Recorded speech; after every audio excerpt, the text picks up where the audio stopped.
Voici les débris du missile qui s'est écrasé hier en Pologne.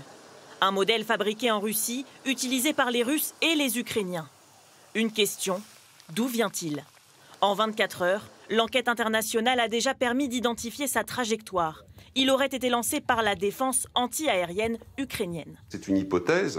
Le missile ukrainien a bien touché le missile russe, mais les deux missiles, en quelque sorte, ont changé de trajectoire, compte tenu de l'impact, et ont pu terminer leur course de l'autre côté. L'explosion qui a fait 2 morts a eu lieu dans le village polonais de Przewodów, à seulement 6 km de la frontière ukrainienne. Un traumatisme pour les habitants du village.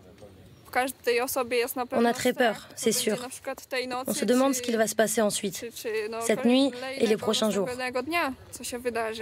Même sentiment à Lublin, à 160 km du lieu de l'explosion. On s'est dit tout de suite, ce qui se passe en Ukraine est en train d'arriver chez nous. Heureusement, on sait désormais que ce n'est a priori pas le cas, mais la peur était bien là. Hier soir, la Pologne, redoutant d'être attaquée, convoque une réunion d'urgence et relève le niveau d'alerte de plusieurs de ses unités militaires. À 13 000 km de là, en Indonésie, inquiétude partagée par les membres du G20 réunis en sommet. Car la Pologne est membre de l'OTAN.